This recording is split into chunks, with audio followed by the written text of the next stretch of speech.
I thought this would be an interesting conversation because of the talk about GLP-1s Mhm. and not about what people think it's going to be about, which is just about weight loss, but a different layer about perimenopause and GLP-1s. So let's start talking about that and how this is different, a different conversation. Yeah, I have to say, like, it caught me by surprise. Can I just start by saying that? In the industry for 32 years and didn't really go into any type of research on Ozempic because I don't deal with obesity. I'm a weight loss expert, but I'll be honest, the people that come to me aren't looking to lose 70, 80, 90, 100 pounds. But I was still the trainer over here thinking, okay, this is awesome. We now have something that's going to take the weight off these people so they're not going to die of comorbidities. Let's let them win the race and teach them how to run. Hopefully, somebody's working with these people and teaching them some lifestyle stuff, but whatever, not my monkey. Okay. And then all of a sudden, I don't know what the hell happened, but I hit perimenopause. I was like, is this going to happen to me? Thought I was special. I don't know. So I really did. I didn't even know the definition of perimenopause 5 years ago, which is slightly embarrassing, but happens to be true. It was the depths of COVID. And I'm a business owner. So I was dragging my spin bikes in and out of my studio. And I was just like so consumed with the chaos of the world that I had no idea that I was struggling. If you think about like our lives during that time, especially in the beginning, my husband and I have 6 children, circled the wagons, brought 5 of them home. Our house became a frat house. And it was like filming TikToks and it was mayhem. So like eating more, drinking more, doing all the things. And it was what was happening with me, even though I'm so in tune with my body, was very disguised. And I didn't really know what perimenopause was or what to look for because it was for old people. Okay. So it was not for me. And after about a year of really suffering in silence, I did what I think most women do is I started talking to my friends. I really didn't even know. My mom had a hysterectomy when she was in her 20s after she had me. That generation is so lost. It's so sad. It's so sad. And if we're not careful, this generation is going to get lost too, which is why I'm doing what I'm doing.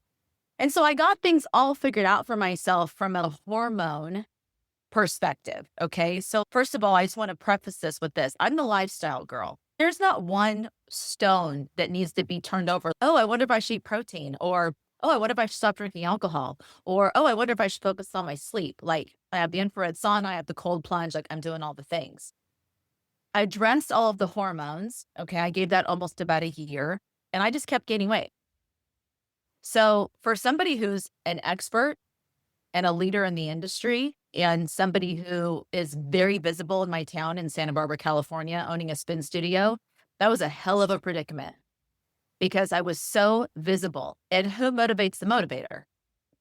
I'm the girl. Like, I'm the girl that walks into a party that everybody comes over to, either wants to confess all the things that they've been eating and drinking, or they want to ask me the next fitness tip. So it was a really awful time. I still didn't know what I was going to do. Okay. I really didn't. Okay. I really didn't. And a client of mine sent me a podcast that was about GLP-1s in conjunction with dementia and helping. Now I understand because GLP-1s help with neuroplasticity. They bring down neuroinflammation. I understand that now. I didn't at the time. I am somebody who really enjoys research on brain health. I'm a bit of a nerd and dementia scares me. So was sending me this information because of dementia. And so I'll never forget it. I was on vacation. I was weight training, which is what I do when I podcast. And I just sat down because this doctor is telling my story. She's talking about discovering GLP-1s in perimenopause because she was wearing a perimenopause sweater. She was doing all the things and none of the things were working anymore. And it was that 10 to 15 pounds. It was just there. Not only was it belly fat, but it was just there. It was all over. And I was like, oh my God, I'm not alone. I think that was probably the first thing I felt was like, oh my God, I'm not alone. And then to hear an expert, a physician who was exactly my age telling my exact story, I just got this feeling like there's hope. But isn't it true? Like when excitement goes up, fear and doubt goes up at the same time. And I thought, oh my God, am I going to be the trainer on Ozempic? Is this happening right now? Am I going to be You're the like, this is girl? going to be me? Am I going to be this person? And I was like, I literally was judging myself so hard, which is so embarrassing to admit that I'm so skeptical In a good way, though. I'm not ignorant skeptical. I'm skeptical and I go do my research. I'm not talking Instagram research or Google research, ChatGPT. I'm talking like clinical research, but I'm skeptical, not to a fault. I think being skeptical is really good. It means you're a critical thinker. But I was already, before I had even started my research, that was what stopped me. I'm like, oh my God, like I don't, no offense to anybody on Ozempic, but am I going to be the girl who's doing it for 10 or 15 pounds? Anyway, I just didn't have the information. How's that? I didn't understand hormonally what was happening in my body. And that's where I just have such a passion for where it is I am in life right now. What I'm doing is there's such a massive gap of education. There's a massive gap of education. And I'm not ever going to say that a GLP-1 peptide for women in perimenopause is a must. It's not. I think that we have to really focus on what is going to work for us, and everyone needs different tools. And a GLP-1 peptide in a very small amount is just that. It's a tool. So after I did a mountain of research, I knew with 1,000% certainty that I was insulin resistant. I knew. I just knew because all the things I know about myself. And it took me forever to try to find a physician to prescribe because they treated me like I was an idiot and like had body dysmorphia and I should go on antidepressants and just all the things. Got such a runaround. And I had this also epiphany. It's always a good thing when people tell you're crazy because it means you're onto something. And so I was thinking that too from a business lens. I'm like, oh, everyone thinks I'm crazy. Okay, here we go. This means I have opportunity. And so anyway, long story short, I found an amazing physician who was my first prescribing physician out of Beverly Hills, microdosing. And within 6 months, I lost 20 pounds. And yes, it was about losing weight because let's be real, my clothes didn't fit. I felt like I was like in somebody else's body. Okay. I didn't recognize who I was. But the other thing that happened for me is, and I preach this constantly, we cannot diet. The diet culture is dead. We have got to let it go. We've got to stop the restriction. We got to bring in common sense. Women ask me all the time, what can I not have? I'm like, there's not a list. Okay, there's not a list. Have whatever you want. And I was finding myself slipping into that restrictive behavior.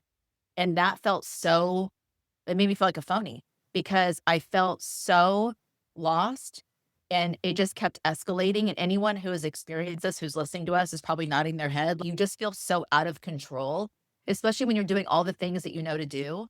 And it just gave me my life back. It gave me my life back. I'm not anybody different. I'm the girl I was 5 years ago.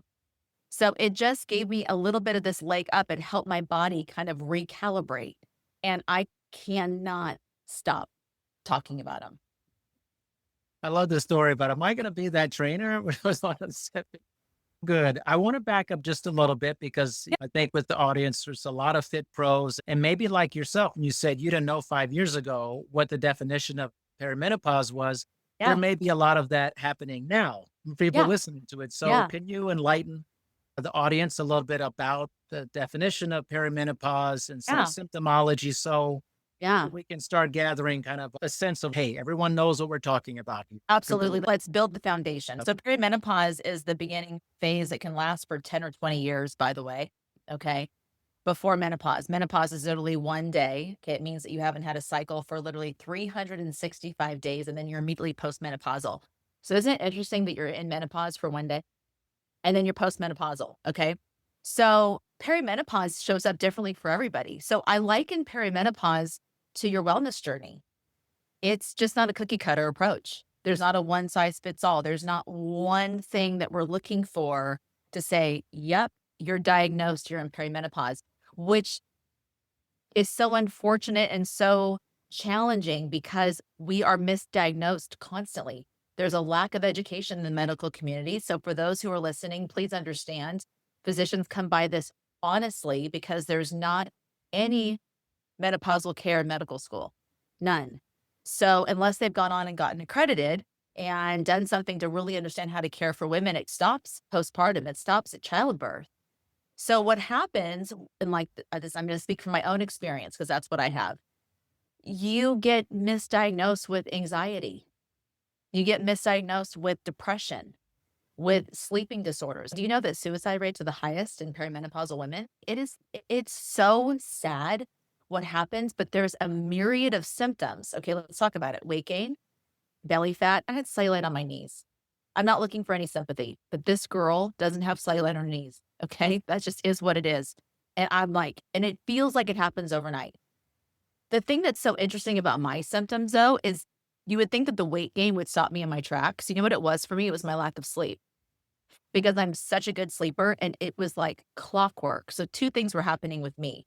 I was either up at 2:55 a.m., 3 a.m., or 3:05 a.m. It never strayed. It was like every single night. But the worst part was I woke up with anxiety. And I'm not somebody who's anxious. I'm not like que sera by any stretch, okay? But I am not anxious. That is just not my personality. And I was waking up and worrying about the dumbest shit ever. I'm like, what in the world is happening to me? And that is what got my attention. There's estrogen in every operating system in our bodies. It's frozen shoulder. Okay, plantar fasciitis. This is all lack of hormones. It's not every time, but it is wild. So it shows up in such different ways, but the things that we see the most are sleep, brain fog it is you walk into a room and you're like, I'm just gonna sit here for a second. Cause I know that 10 seconds ago, I marched in here with such purpose and now it is gone. I can't tell you, I actually called my husband once when I was at my spin studio and asked him if he came and took my car because I couldn't find my car keys. Hmm. I want you to unpack that for a second. Why in the world would I walk to the spin studio and take your car and not tell you? Like, it doesn't even but it's like the weirdest things start happening to you. You do feel like you're losing your mind. And the part that sucks about that the most is you go into a doctor's office more often than not, and they're like, yep, you're losing your mind. So here's a sleeping medication, here's anti-anxiety medication, here's antidepressants. So that's a long-winded answer to say that it's ambiguous. It's ambiguous, and you've Right. gotta learn to be an advocate for your own health. You have to learn, or you gotta find someone like me who's gonna help you. You gotta learn to get quiet and pay attention to how you're feeling and go into a physician's office as an advocate for your own health, and don't take no for an answer. Sounds like too that obviously it's a pretty long window for perimenopause, but Oh, it also yeah. sounds based on what I'm hearing that there's a symptomology that's occurring that was not occurring before. It Yes. was not part of your everyday existence for a pretty long time. And then all of a sudden, It's just there. something it was there, it changed, which is probably a good thing for our audience to hear. Hey, this is you haven't been experiencing this. Now you're experiencing this. This is on the table of what's happening. Absolutely, like the sleep and the anxiety. It was so glaring to me that there was apps like, "Houston, we have a problem. Yeah. This is not for me. This is not typical." Yeah. Yeah, definitely. So I want to transition to because we're both very long time trainers, and this Yeah. is what this shows for our colleagues and things and clients too. They want to listen in as well. But how do we get past that idea that you said about being the trainer who's on Ozempic or just talking about it or semaglutide without there being all this stigma related? Because it's a polarizing discussion Oh, amongst absolutely. in our community, very big time. Oh my god, Too, not it's just the like bigger it's up for public, me. it's in our community big time as pros. So let's talk about that. Yeah, I love that question because yeah, it's definitely the trainers that come for me more so than just your average consumer who's trying to get some information. And I just want to say without being a total bitch, tell me you're uneducated without telling me you're uneducated because that's the reality. If you I know that you haven't done your research when you're out there parroting the fear mongering.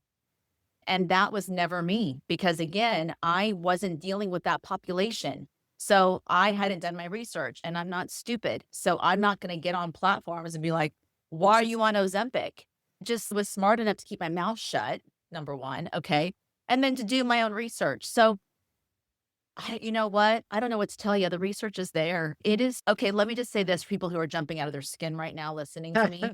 Okay. I get it. It is misused and prescribed. Okay, is that a word? It's overprescribed. How's that? It's misused and it's overprescribed in a major way that is a major problem. I recognize that.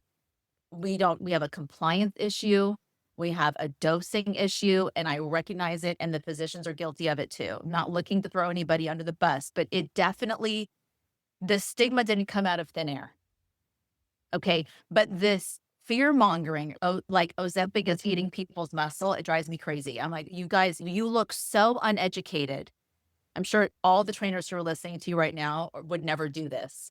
But there are trainers out there who are saying things like it eats your muscle. It is just literally not true. However, if you're going to go on a GLP-1 and and you're not doing it with a health coach, okay, and you're getting cranked up on the dose, and you are not doing any of the compliance pieces, which are weight training and hydration and protein and fiber, right, and steps and sleep, if all of those things are not taken into consideration, you are up shit creek. You absolutely are. I agree 1,000%. Not a great idea. Don't do it. I tell clients all the time, people are beating down my door to get their hands on peptides.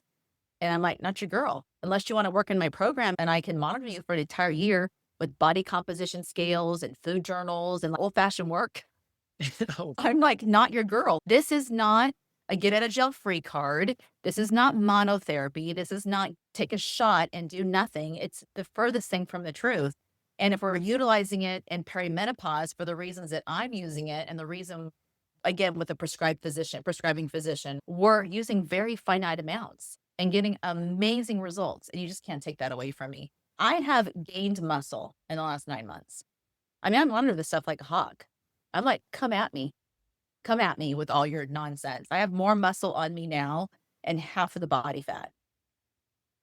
you know what's interesting about this discussion, why it's polarizing, because I think there's still a very old school mentality related to weight loss and this idea that you are doing something that is, it's almost like a performance enhancing drug conversation. You're Like, yeah, like cheating. steroids. Yeah, Yeah, you're doing absolutely. steroids, you're Yeah, cheating, you're cheating. and you're not doing it the old school way. Uh-huh. There's the training montage is you're not doing the training montage. You're not doing how we used to do things, but we know things progress in life Mhm. and that many answers are very nuanced, not just Not this black and or white. that. Yeah. But we like to live in those areas a lot of times. And I actually think it hurts our credibility as trainers when we're speaking foolishly without actually doing any investigation, real investigation. Absolutely. And it hurts our industry when we Mm. have that going on. So I just think it's that stigma. I'd like to have these conversations so we can try to like chip away at it I and love say, hey, that. these are And I reputable love, people. You know? yeah, and I love debate. And everybody is have your feelings and have your opinions, but do the research. Yeah. Do your research. Absolutely. Yeah, we cannot fight these new battles with old weapons. And we have to readjust and we have to realign and we have to course correct. And thank God we figured this out about peptides. Thank Yeah. God. I don't know where I would be over a year ago. I was in a very bad place, and it was not from a lack of effort. Yeah. It was not from a lack of effort. It was not from a lack of know-how. It wasn't from a lack of education. It wasn't from a lack of application. It was my body literally changing. Yeah. Of course. And I think we're also dealing with in thinking about thinking backwards is what was the normative behavior then? And we're trying to put that normative behavior into today and say, this is how I've always done it. So I Yep. don't want to have any plasticity in my thoughts related to this. This is just how we grind. Yeah. Isn't that fascinating though? And that's always a red flag for me too. Even in business, when someone says Yeah. to me, this is the way things have always been done. It's, oh, great. Here we go. You have to be adaptable. Yeah, that's right. Yeah. And our profession, especially as technologically advancements start happening quicker and quicker, it's more than we can handle almost. Mhm. Our sense, our operating system is not caught up to the advancements that we're having. Yeah. So we have to be flexible programmatically in our approach. What we're doing. I think about it. You've been in 30 plus years, I'll come on 25 years. I remember starting in this business when really the only reason people came to you was just the physical aspect of it. Oh, 1,000%. Only, 1,000%. only. Mental health was never a discussion. It wasn't on the table. If you were to mention, I'm here to have better resilience around mental health, people would say, what are you talking about? What's wrong with you? That's not a thing anymore. And in fact, a good chunk of my clients come to me for mental health resilience and just feeling Mhm. better about their life. Absolutely. You know that if you've been in the business a long time. When people come, they enter one way, but usually their priorities change. What as Listen, they it's a ate? sneak attack. You probably will agree with me when I say we do a lot of brain surgery. Oh, yeah, Yeah, for sure. yeah, There's a lot of absolutely. operating in that A in lot of that sense. operating. A lot of operating for that sense. When you've had these discussions related to GLP-1, peptides, and perimenopause, tell me about the stories that have been really amazing, because I think it's important to highlight. We talked about how people maybe try to have resistance, but what have you experienced that's been so amazing with the people you've worked with? Oh, what I love is taking somebody who is so skeptical and so adamantly against what they think that they know and flipping it. Yeah, And that takes a willing participant, to be clear, I'm not a of magician. course. That takes someone who's like open to learning, right? Well, I'm after you've been on this, it's not my first rodeo. So after you've been doing this for a while, I'm a pretty good judge with I'm not dragging anybody across the finish line with their ponytail. Like I'm just not doing it anymore. I'm too old. I'm Yeah. 49, I'm not doing it anymore. This is what I think is so fascinating about peptides. Like, and this is something that I had no idea. And this is just peptides. This is GLP-1 peptides in general. Okay. For those who don't know a lot about them, not something that an area where I struggle, but the most fascinating thing that I have learned in all of our case studies, because I work tandem with nurse practitioners and physicians. So we all have case studies. We're always chatting about stuff. Food noise. You just don't have when it doesn't consume your life, okay? When food does not consume your life, you really just don't have an empathy. You really just don't understand what that feels like. Correct. And I think it catches people off guard. It caught me off guard. I think that you don't realize that you do have food noise. They're using these peptides for addiction. It's wild. It literally shuts off food noise. Okay, that is so liberating. Somebody is 70, 80, 90, 100 pounds overweight for a reason. And it is the most liberating feeling in the world. And I have to say that those are the stories that stick the most with me when I'm working with clients, as you're like, I'm not grabbing for that chocolate at 3 o'clock in the afternoon, or I'm just not grabbing for those things. However, let me just put a big asterisk next to this. This is also a dosing issue because if you are dosed too high and you don't want to eat, do you see where this is going? That's exactly right. So you have got to find the sweet spot. We want to do as little as we possibly can to get a result. It's slow and low. The goal is not to lose a massive amount of weight in a short period of time. It is not to crush people's appetites. It is not to make you nauseous. It's not to do any of those things, but just to quiet that little thing that sits over here that's come into the kitchen. And until I experienced it for myself, I really just did not understand the gravity of what that feels like. And I Yeah. just work with amazing physicians who just know how to dose this correctly. So you just sit right in that pocket of where it's just, you don't think about it. You're not thinking about your next meal.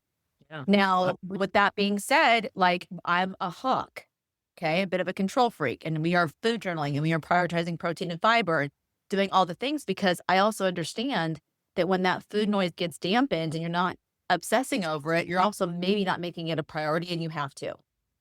You have to. We got to hold on to lean muscle. It is everyone knows who's listening to us. It is your gold. It is your retirement account. It is everything. 100%. You're holding on to it for dear life, and we're bringing down our body fat and or your whole system. I mean, in perimenopause, we get visceral fat. Like it's gnarly. Yeah. Like it is just like the whole thing changes. It gets turned on its head. And this is just giving us that little leg up. But again, it's got to be done correctly. I just like, Kayla, how you're always following, saying something about your experience with actual advice and saying, hey, this is not always the case. There Yeah. are exceptions here. We have to be careful with that. Spoken like someone who has really done their homework on this, things critically. And I can add to this. I have several clients who are on GLP-1s, and one of them specifically, she had that exact same thing. She said, I no longer think about food constantly, like this genetic hunger drive but on the other hand, I understand the other side of what you said. Now, what she has experienced is not being hungry. Yeah. And that's also an issue is when do I eat if I'm not ever hungry? Now, there's an issue there. There's another set of things we need to think about. But for someone to be liberated from the feeling that I have never had in my life, I have to have sympathy, empathy for that and recognize that we have to approach these things in ways that may not be what our approach is, but it's what's best for our clients. I totally agree. And that's I everything I teach is what I've experienced. I'm working with women, and so this is my wheelhouse. I'm in it. We never get there. I'm in it. I'm in the fire still. But again, like I would not have known how to explain that or how to address it Yeah. unless I really was living through it. I even went off semaglutide and went on tirzepatide, not because I'm trying to lose weight, just as I want to Right. see what it feels like. Mm, And the peptide game is not cheap. Okay. So of course. but it's really, you don't have to be on these things forever. You can go on and off of them. GLP-1 peptide is a hormone. Our bodies make it. And I'll probably cycle on and off of them for a very long time because I feel so good. I feel so good. And like I said, when they're used safely, they're just so effective. We have just not seen really anything like this. And I Yeah. hope that people love to hate them. It's just, Yeah. it's Well, just giggle. I think anytime you have a pharmacological agent Absolutely. that you add to enhancing performance or feeling better, we just have this idea that we have to sweat it, grind it out to get to that Yeah. And point that we're where it's cheating. not, All of a sudden, I'm a just, cheater. Yeah. you're not, it's Yeah. not a real thing Yeah. for that. But that's a very antiquated idea, honestly, people. And that we have it's interesting. You talked about COVID pandemic, and I've always been a big proponent of the fact that yes, while we had that, we've always simultaneously have had for a much longer time a pandemic of obesity and overweight. It has been we have not reacted to it the same way, clearly, but we have a condition that is fatal for it's Mhm. a just a trigger. It's a gun trigger for Yeah. a variety of comorbidities. For that, we should be in much more of an uproar about the health of our citizens and helping them to get in better positions, not just for the metrics of their health and wellness, but for the functionality of their life and to be with their loved ones as long as possible in a functional manner. We should be more in an uproar about that. Shouldn't we? Shouldn't we be really worked up about that? Shouldn't we? Yeah. It's like, I honestly can't even go there. It's I so upsetting. understand. I understand. This country is so upside down and I totally get it. our food is poisoning us. And we could be on this. You and I could sit here for the next 10 I hours. know, This right? makes it makes my head spin. And then we've got the professionals of the world who are throwing shame at these people who are now able to get their lives under control. And again, we're hoping that they are doing all the lifestyle pieces Right? that goes without saying, but I want to repeat it again. They need to be doing the compliance piece alongside of it. It's not monotherapy, but man, let's give these people a break.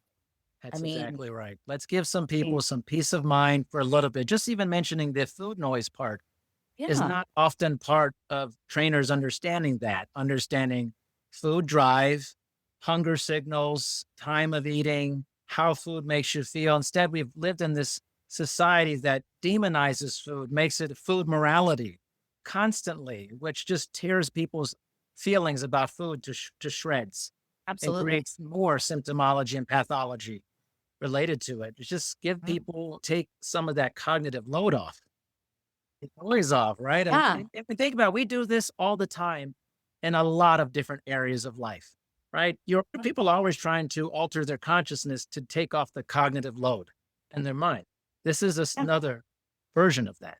yeah, That's all it is. yeah, absolutely. Yeah, I love it. And I'm so grateful to amazing people like you who are just open to having the conversation. So we can at least maybe spark some interest as a fitness community. Those of us who are out there leading the charge and wanting to change people's lives, like just get the education, just go do it. It's not hard. Also, by the No, way, no. like it's not hard to go out there and do some preliminary research. Really, if you're in our industry, there should be a desire to want to understand why Mm, these are out there, how they're helping people, understand how they are being misused and overprescribed, but really understanding like it's not a cheat code. We're not cheating. It's not a crutch. It's a real deal. And guess what? They're here to stay. 100%. And that being produced more and coming up in pill form, Oh, oh, there's 20, 30 types of drugs or medications coming out. yeah, You're not going to stop these things. And take it from, I'm going to say, from two people who've been in the business a long time, we're probably the most unlikely people to be so progressive about it because we've been around a long time ago. We could easily absolutely. have a different idea about this, easily. I because of mean, our stigma. I was pumping iron at Gold's Gym when I was 19. Yeah, I would like to say I don't want to throw you in my camp, but I'm a bit old school. I'm a bit old school. But I also don't prescribe to eat less and move more. You have to be smarter than that. Yeah, it's a nuanced conversation. It's multifactorial and Absolutely. environmental triggers, personal things going on. And even one of the things I love talking with clients about is we need to talk about your personal life, the stress you're having in your life, the relationships Yep. that you're forming, or that what version of this is contributing to your lack of health and well-being. Because trainers, our scope of practice is expanding in these type of ways. We have to talk about relationship health with our clients. Absolutely. Huge trigger. Yeah, it's holistic. Yes. Tell clients that all the time. Like the reason why what I do works and the reason why what I do is sustainable is number one, I'm giving you something that's specifically for you because you're special, you're unique. I have two clients that are alike, and I take everything into consideration. I take your lifestyle into consideration, your relationship, do you have kids at home? Are you an empty nester? Are you Right. working? Are you not working? All of these things matter. They all matter. They all matter. Yeah, They we all can't matter. what we're putting in our mouth and how we're moving our bodies.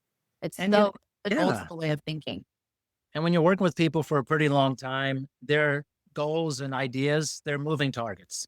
They Oh change. Do gosh, they have aren't little they? tiny kids, 2 and 3 Yeah, year olds when you start yeah, working with them? And then they have 15-year-olds. It's a different life when your kids are much completely. older versus when they're little. Is their job situation different? Career changed over the course of your time? I've seen that. And most of my clients have been with me a huge amount of time, going Mhm. upwards 20 Same. years and stuff. And you see how different their life is as it changes. And they see how different your life is too, and what your work with them means over that time. And the functionality, like I have a 76-year-old client and we were just chatting about it because her husband is advanced dementia right now. Okay. And so we have lots of conversations about just longevity, and she's been with me for so long. And I just am always so proud. And she always is getting compliments. She's just so strong. She has muscle definition. She is just, Yeah. but she works at it. And she's such a beautiful picture of what we all should be chasing. Hey, listen, I want to look great in a bikini too. Okay. Who Guilty. doesn't want to look Right? great in Who these doesn't things? want to look great in a bikini? You Come want to look on. great in a bikini too. Yeah, So like, exactly. I absolutely want to look great in a bikini, but I'm also smart enough to know at 49 that I'm making some major deposits into that retirement. And I want to look like him. Like she is just absolutely killing it. And she's up and down. And with my older clients, I make them get up and down, off That's the the mat, same on, thing. right? Same Up, thing. I down, do up, the down, same up, down. thing. Yep. And that's the functionality that they need. I mean, do you remember when we had those huge mudslides here? I do remember that. No, Yeah. it was devastating. They had to get to their roof, the client that I'm talking about. They had to get to their roof because the mud came in. And it sounds so dramatic. That whole thing that just sounded so melodramatic. But you have to have functional strength. Of course. If you are in your 70s, you're trying to climb to your roof because the mud is coming. I hope you can do it. I hope you can do it. I hope you Yeah. can do it. And those are the kinds of things that I think about. Like we have got to keep people strong. And if you're going Yes. to utilize a GLP-1 peptide, just to bring this full circle for a Yep. moment, you your weight training and your intake of what you're eating is so paramount. 100%. It's so paramount. So Totally anyway, agree. I love that we have this similar philosophy. I have several 60 plus 7-year-old clients. I mean, when I do their intake with them, like a large part of what we're going to be doing is getting you to the ground and getting back up. yep, They're like, really? I'm like, seriously, you yeah, need to be able to do this. This is a yep. life saving skill for you. Because And as you get older, interesting, right? That for a lot of right? people, that is not easy to do. It's not, and they think I do this. I'm like, no, you don't do No, no, this. you You don't. actually don't do this. I'm like, well, you're going to be doing this a lot Yeah, because this is going to save your life or yeah. just enhance your life as you go on. Man, what a great conversation between colleagues. Seriously. Seriously. Man, Kayla, I'm glad we've met each other. Me too. Me too. I really appreciate you having me on. Of course. So let's let everyone know how they can connect with you and your awesome Yeah, service yeah, and to learn more about you. yeah. I'm Kayla Johnson Fitness, KaylaJohnsonFitness.com. You can find me on Instagram or Facebook. Same. Thank you so much, Kayla. Yeah, Seriously, wonderful of course. time. Can't wait for people to hear this. Our fellow pros and clients out there and just Yeah, recreational exercisers. Thank you so much. I appreciate you. absolutely. Really appreciate you having me. Thank you.